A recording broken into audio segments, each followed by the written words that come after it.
Oi gente, olá pessoal, hoje nós estamos aqui para trabalhar mais uma aula para você. Dessa vez nós vamos falar sobre a Primeira Guerra Mundial.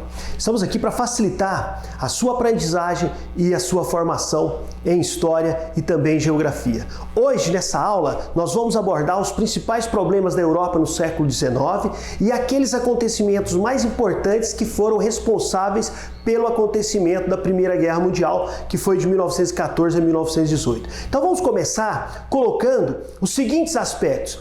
Quais são os motivos? Quais foram os fatores que levaram à Primeira Guerra Mundial? Então, o que levou a essa guerra? Então, nós colocamos aqui disputas imperialistas. Para a gente entender essas disputas imperialistas, em que período que elas vão ocorrer, por que elas ocorreram, como é que estava a Europa antes, dessa guerra acontecer. Então, por um lado, se vivia a época do grande desenvolvimento industrial, da segunda fase da indústria, da modernidade, a chamada Belle Époque, que é também conhecida como Bela Época, onde você tinha o quê? As grandes transformações da indústria, a modernização, as locomotivas, os barcos a vapor. Logo, a gente também estava vendo o quê? O desenvolvimento do telégrafo, do telefone. Então, assim, você estava vendo o processo de desenvolvimento, mas ao mesmo tempo havia vários problemas envolvendo os países mais ricos e mais desenvolvidos e mais industrializados. E isso leva ao que nós chamamos de disputas imperialistas. Essas disputas imperialistas, elas são disputas econômicas, elas são também disputas territoriais. Então, nós podemos colocar aqui disputas imperialistas, disputas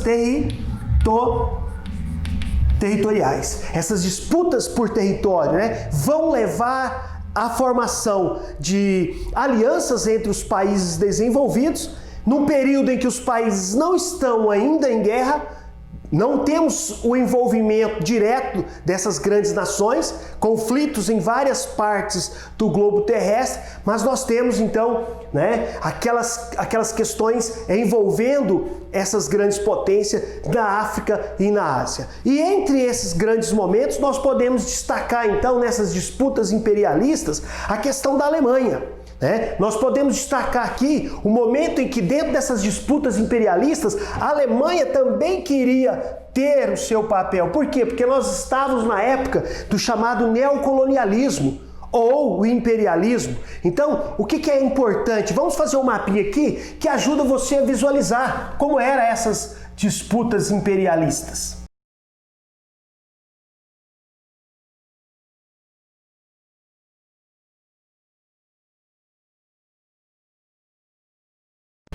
Então, a Europa, ela se desenvolve e ela se industrializa. Ocorre uma expansão pela Europa, mas os países industrializados vão expandir para fora da Europa.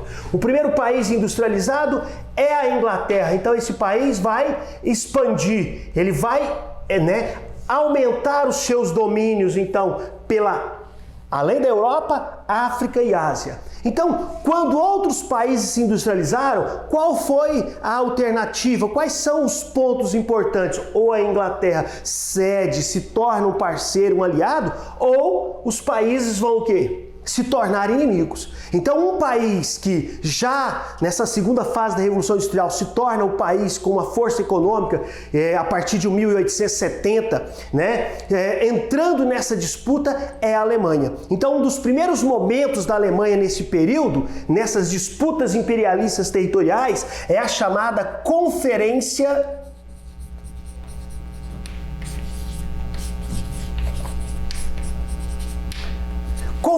de Berlim. Então, o que é a Conferência de Berlim? É uma reunião de vários países industrializados sob o comando da Alemanha. O que esses países queriam? O que a Alemanha propunha? Uma nova partilha da África e da Ásia. E isso é uma disputa imperialista, isso é uma disputa territorial. Então, o que a Alemanha exige? Ela quer uma nova partilha da África e da Ásia. Ela quer que esses territórios que a Inglaterra alcançou primeiro se tornassem também territórios para eles poderem explorar, para fazer a exploração, praticar o neocolonialismo, a nova colonização. Então, isso mostra que esses países vão se tornar opostos. E isso vai levar à formação de alianças. Então nós vamos ter, nesse processo das disputas imperialistas territoriais, formação de alianças. Durante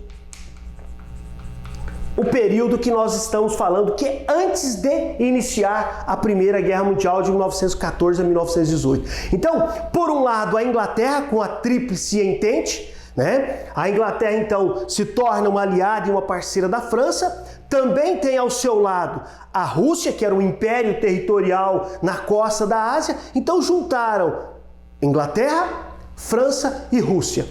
A Alemanha contestava a autonomia e o direito inglês e essa preponderância inglesa. Então, a Alemanha também atrai países para o seu lado, formando a Tríplice Aliança. E o que a Alemanha exigia desde esse período, uma nova partilha da África e da Ásia. Vale ressaltar que os domínios ingleses e depois compartilhado com os franceses, nós não temos essa região aqui, ela não vai então, né, estar ainda sob o domínio inglês. Por quê? Porque essa região aqui era domínio dos turcos, uma região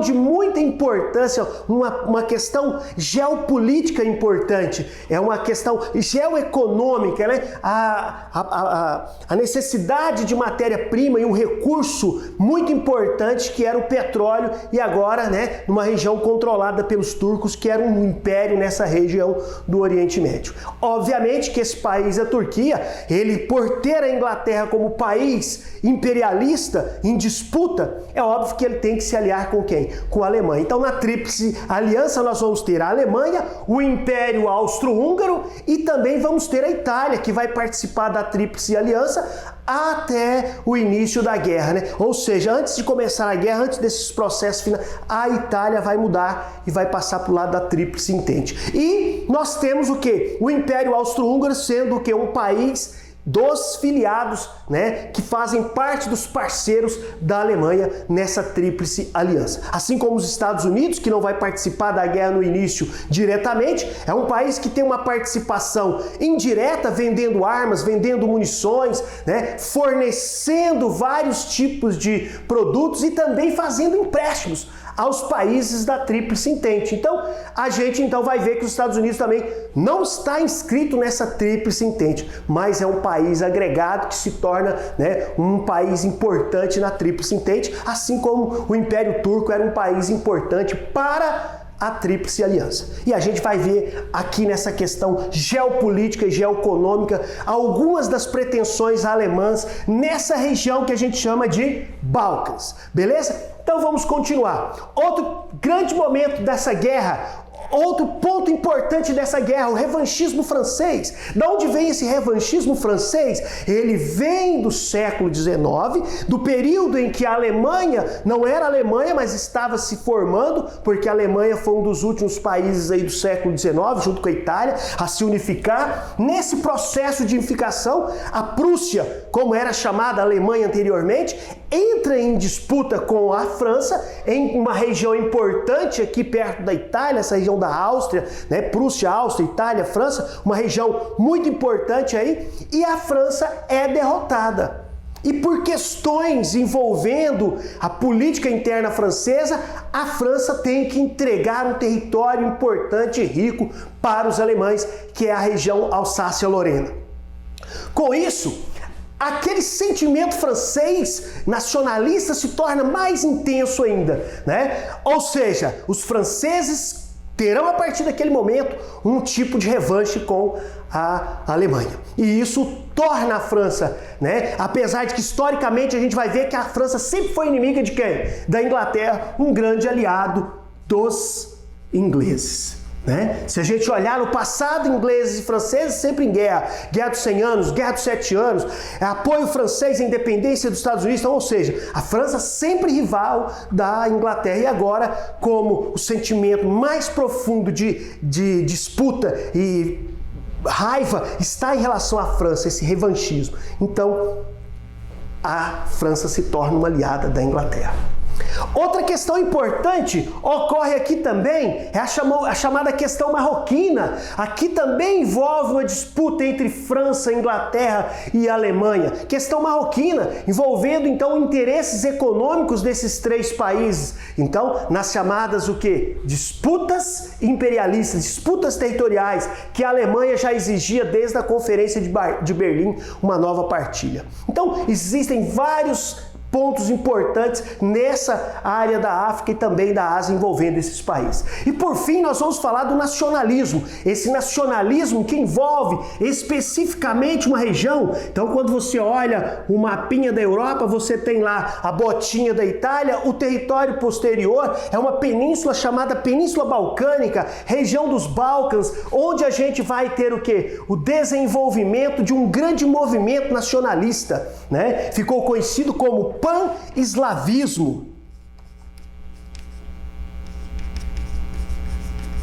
O que é esse pan-eslavismo? Então aqui nós temos a região que fica aqui nessa região próxima ao Mar Negro, o Mar Mediterrâneo, essa península, a região da Sérvia, nós temos também a Bósnia, nós temos a Rússia, que juntamente com a Inglaterra e a França forma então o quê? A Tríplice Entente. Então, o Império Austro-Húngaro, ele vai avançar, né? Então a Alemanha está mais em cima, o Império Austro-Húngaro mais aqui, e esses austro-húngaros, eles ocupam essas terras onde os sérvios tinham a pretensão de criar a Grande Sérvia, mas a presença da Áustria-Hungria cria então o quê? Um problema para esse povo sérvio e a pretensão nacionalista, né, de criar essa Grande Sérvia unindo esses povos eslavos. Assim como eslavos também eram os russos. E isso então vai dar origem ao estopim da guerra. Por quê? Porque a região da Bósnia foi ocupada pela Áustria-Hungria, pelo Império Austro-Húngaro, pela sua expansão. E é nessa região da Bósnia, na cidade de Sarajevo, que vai acontecer o assassinato do herdeiro do trono austríaco, Francisco Ferdinando. Então esse assassinato, feito por um líder, um nacionalista sérvio chamado Gavrilo Princip, ele, né, desencadeou uma crise intensa entre a Sérvia e a Áustria-Hungria. A Sérvia, né, vai ser alertada sobre o problema do assassinato do Francisco Ferdinando, que estava em visita à cidade de Sarajevo. Então, o estopim da guerra, o assassinato de Francisco Ferdinando, que era o arquiduque, né? E era o herdeiro do trono austro-húngaro e assassinado, né? Esse príncipe ou esse arquiduque, ele estava fazendo uma visita nessa região porque ele queria também construir ali, né, uma liga entre a Áustria-Hungria e os eslavos, o Império Austro-Húngaro eslavo. Mas isso atrapalhava os interesses nacionalistas sérvios e o assassinato desse herdeiro do trono, então levou a Áustria-Hungria a cobrar da Sérvia uma postura, e imediatamente os austro-húngaros mostram a sua posição contra os sérvios. Obviamente, se a Áustria-Hungria é um país que vai atacar a Sérvia, e a Sérvia, por sua vez, é um país eslavo, então é óbvio que a Rússia também não vai permitir isso. E isso vai levar ao envolvimento de todos os países aí das duas alianças na guerra. Então, primeiro a Áustria-Hungria ataca a Sérvia e, obviamente, os russos, por serem eslavos, vão defender o interesse dos sérvios. E à medida que os russos defendem os interesses dos sérvios, é óbvio que a Áustria-Hungria vai receber o apoio também da Alemanha. E se a Alemanha entra para apoiar a região austro-húngara nessa disputa, nesse conflito, nessa região, é óbvio que a Inglaterra e a França também entram. Então, nesse momento, o conflito se espalha, né, envolvendo os três países da Tríplice Entente e, né, os países também da Tríplice Aliança, nessa região dos Balcãs, onde o Francisco Ferdinando foi assassinado. E a guerra começa a se espalhar. E a guerra, então, ela tem duas fases, Então, nessa primeira fase, nós temos o avanço das tropas pela Europa, né? A Alemanha ocupando territórios, avançando sobre regiões, a França também. Essa primeira fase da guerra é a guerra de movimentações. Ela dura até por volta de 1915. A partir de 1915, nós vamos ter o período mais duro, mais cruel, né? Mais pesado da guerra, que é o período chamado de trincheiras.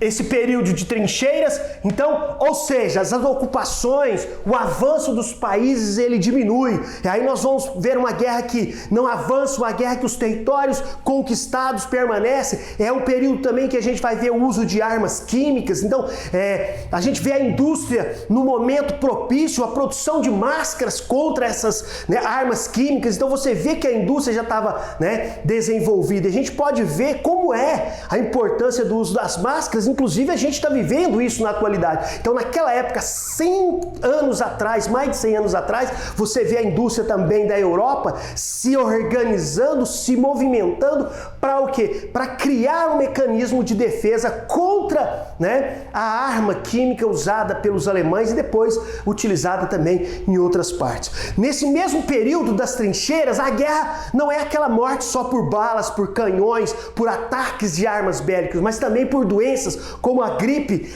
espanhola, né? As trincheiras sujas, onde os caldos de mortos espalhados e a doença, ratos e tudo, ajudava a criar um cenário de milhões e milhões de mortos, que foi um dos resultados piores de todos os tempos. Então, a primeira fase da guerra é a guerra de movimentações, a fase de ocupação, onde os países avançam e ocupam os territórios. A partir de 1815 é a guerra das trincheiras, onde a guerra tem o quê? Um momento em que as conquistas e os avanços diminuem. E aí, o que vale são as estratégias.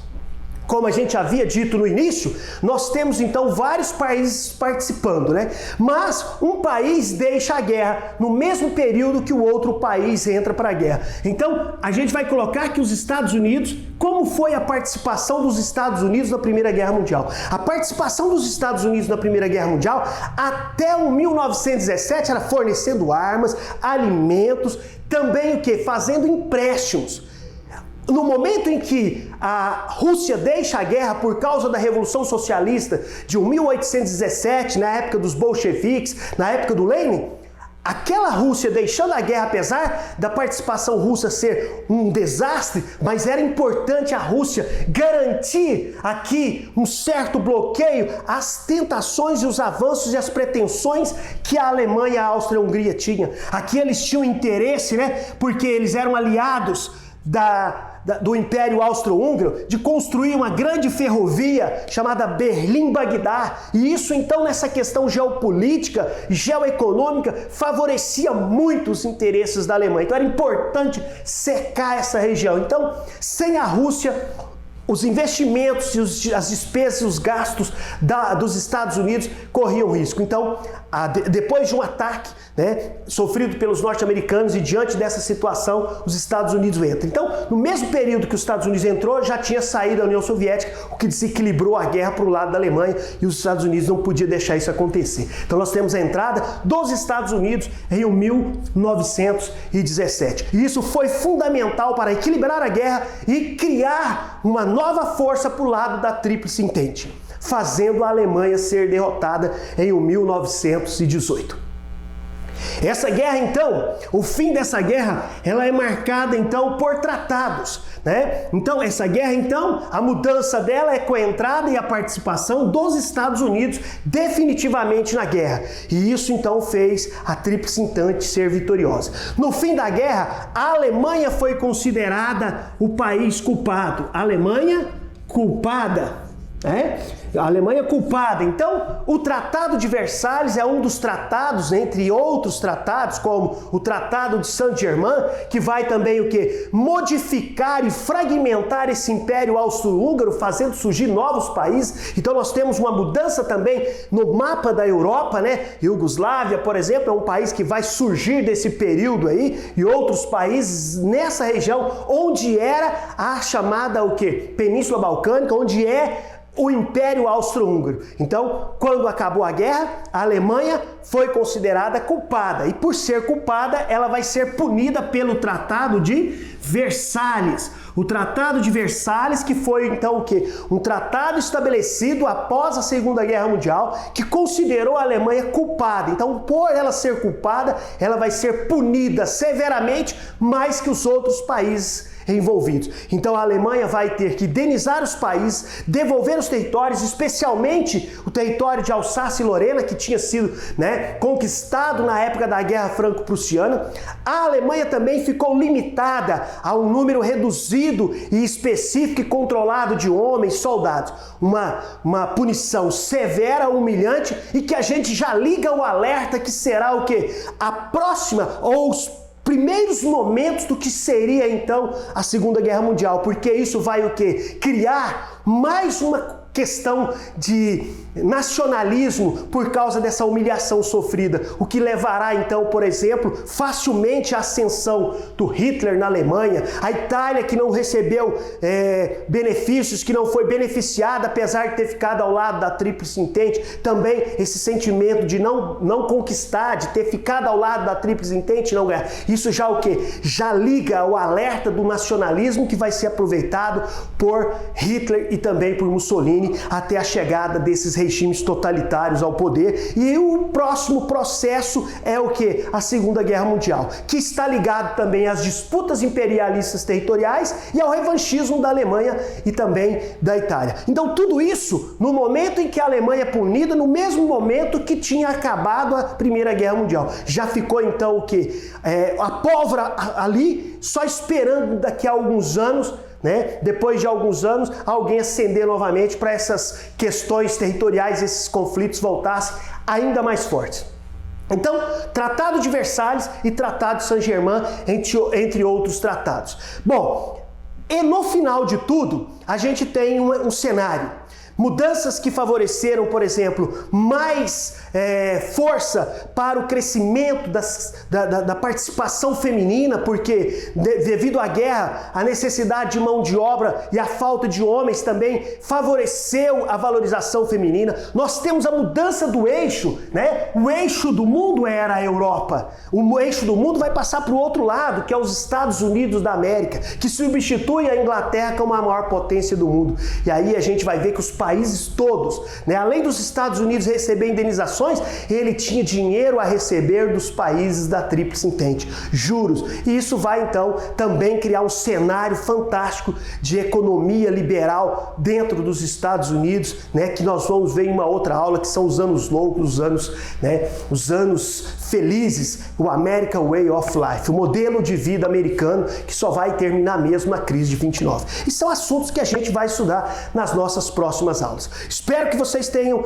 então, entendido o conteúdo. A gente está aqui para facilitar para vocês. O nosso canal está aí para poder ajudar você que vai fazer o vestibular, que vai fazer o Enem, que vai fazer a prova do vestibulinho. São conteúdos importantes. Não se esqueça, indique o nosso canal para as pessoas se inscreverem, curta as nossas aulas, deixe as suas perguntas e as suas dúvidas, que nós temos o maior prazer em ajudar você.